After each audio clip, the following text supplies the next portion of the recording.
ఇంట్లో భార్య భర్తలకు ఎప్పుడు గొడవే. అనవసరంగా నిన్ను పెళ్లి చేసుకున్నాను, నువ్వు ఎప్పటికీ మారవు. నువ్వు ఆపు, అంతా నీ తప్పే. కోడలు మామగారి దగ్గర చయ్యా, మీ కొడుకుతో నేను కాపురం చేయలేను, నాకు విడాకులు కావాలి. 3 పిల్లలను కని పెంచాను. ఆ ఫస్ట్ రోజు నుండి ఈ రోజు వరకు అదే గొడవలు, నెమ్మది లేదు ఇంట్లో, సమాధానం లేదు. నేను ఇంట్లో ఉండను. నేను చెప్తున్నాను కదా, మీరు ఎన్నిసార్లు చెప్పారు మీ కొడుకు మారలేదు.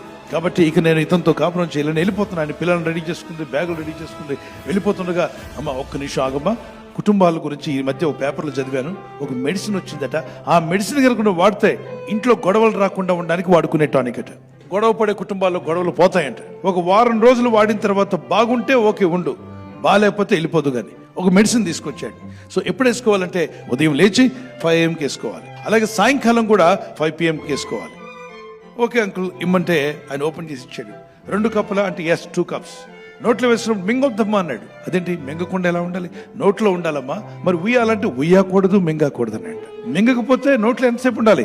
4 hours ఉండాలమ్మా అని చెప్పి 5 o'clock వేసుకుంది. ఉయ్యకూడదు, మింగకూడదు కాబట్టి నోటి నుండి మాట్లాడడానికి వీలు పడదు. పిల్లల్ని లేపింది, భర్త దగ్గరకు వచ్చి కాఫీ అది పెట్టింది. ఏం మాట్లాడట్లా.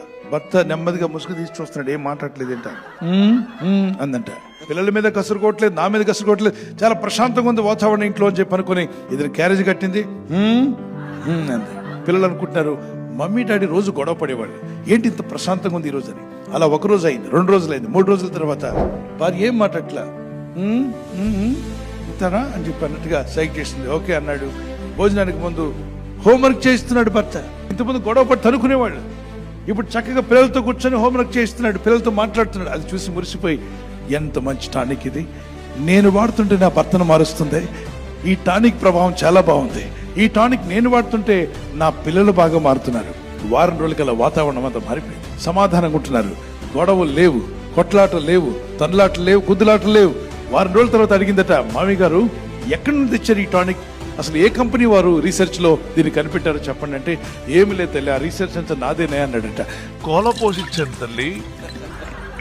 అవునా, అది నిజమైన టానిక్ కాదమ్మా, నీ నోటిని అదుపు చేసుకుంటే నీ భర్త మారాడు, నీ పిల్లల్లో కూడా మార్పు వచ్చింది. నువ్వు నోరు జారుతావు, ఆయన చేయి జారుతుంది. తన నోటిని పెదవులను కాచుకున్నవాడు శ్రమల నుండి తాను కాపాడుకుంటాడు. మీ నోటి మాటలు బట్టి చాలా చాలా విషయాలు కోల్పోతూ ఉంటాం. కాబట్టి మన నోటిని ఎప్పుడు కాపాడుకోవడం మంచిది. నీ నోరు మంచిదైతే ఊరు మంచిది. మృదువైన మాటలు క్రోధాన్ని కూడా చల్లారుస్తాయి. మృదువుగా మాట్లాడండి, ప్రేమగా మాట్లాడండి. అలాగే భర్త ప్రేమను చూపించే వ్యక్తిగా ఉండాలి.